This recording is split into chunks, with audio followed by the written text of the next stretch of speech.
Now we want to turn to the critical state of Pennsylvania. Our Daniel Bush is still in Philadelphia, where the vote counting is taking place. So, Dan, tell us where things stand right now with the count and also with the lawsuits. Well, Judy, right now, Pennsylvania is looking at counting roughly 100,000 or so ballots to go. 6.7 million have already been cast. We do know that a majority of these ballots that are still being counted are here in Philadelphia, as well as in Allegheny County, which includes Pittsburgh. Those are two areas that are expected to do vote in large numbers for Joe Biden. We also do know that of these outstanding ballots, the majority of them are mail-in ballots, and those have been breaking heavily for Joe Biden as well. He has a lead right now of roughly 14 or 15,000 or so votes. That margin is expected to grow as these final votes are counted. Officials here are being very careful about when they think this counting might conclude. They said earlier in the week it could be as early as tonight or even Friday. Now they're cautioning it could take a little bit more time. You're right about the lawsuits. There have been many here in Pennsylvania in the weeks and days after the election as well. There's been a lot of legal interest here with Republicans looking at provisional ballots in court and whether or not some of those could be challenged. Looking at these votes that came in after election, before election day up until 8 p.m., but are now being processed because under the law they can be counted if they're received by that point. So there's a lot going on here, Judy. But again, officials are urging patience here because it will take some time. But Dan, given that it's still unresolved, what are you hearing about how the two sides plan to move forward in Pennsylvania? Well, Judy, this state is so divided, and if you just look at the map right now, there are these blue islands both in Pennsylvania and across many states. Joe Biden has done very well in cities and some suburbs. Donald Trump has done very, very well in rural parts of the state as well as some suburbs. And there's just a very big divide, Judy. I've been in both of those parts of the state, and conservative voters, progressive voters, they see very different realities. They disagree on the pandemic. They disagree on President Trump's first term, how he's handled the economy. They disagree on race and policing. And we're seeing that divide continue to play out even after Election Day as the vote counting concludes. And you can see behind me there's a lot of activity. This is sort of the center action for Philadelphia here. And just on opposite sides of the street, there are Trump supporters and Biden supporters dueling rallies, dueling protests every single day. And tensions are very high as they wait for a final count here. We can certainly hear them not too far from where you are. Dan Bush, standing his ground in Philadelphia. Thank you, Dan. Now, in one of the more surprising turns, Joe Biden is now leading in the state of Georgia, albeit narrowly, and that is where we find our Miles O'Brien. So, Miles, this is a state where we know it's most narrow of all the margins out there. Tell us what you know of the latest on the count, how that's going, the timing of all this, and what's happening with the military ballots and other ballots outstanding. Judy, I'm in Gwinnett County. This is the most diverse county in all of Georgia. It's very blue, about an 18-point margin for Joe Biden here. Behind me, they still have a lot of work to do. Take a look. We're going to pan over to my right. In that corner over there, workers are going through ballots that either need to be cured, meaning there's a problem with the signature. There are military ballots to be counted, overseas military ballots. And there are provisional ballots, which also require them to do some research. The ballots make their way behind me. In some cases, they have to actually copy them over because someone might have voted in the wrong precinct, and they have to vote on their home precinct ballot.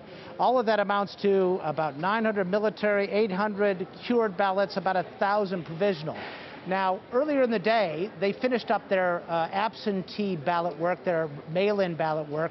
They sent in a tranche of about 7,000 ballots, and that changed the numbers significantly here in Georgia. It was about 1,500-point margin, 1,500-person margin for Joe Biden at about 3 p.m. today. After Gwinnett turned in that tranche of ballots, it's now a 4,200-vote margin between the two candidates. But we're talking about nearly 5 million ballots cast, so that is 0.08% difference between the two of them. That is as razor thin as it gets. And that is why people here in Georgia are not making any statements about any firm confirmation of who won here for quite some time. We might get some numbers out of here tonight or even into tomorrow morning, but the counties have until November 13th to certify, and then the state has until November 20th. In between that time, they will run an audit on all of the ballots to see if they have an accurate count. And it's, of course, all but a certainty that after the 20th, there will be a recount here in Georgia. This is the slimmest of all margins in the nation right now, and it's still very dynamic, Judy.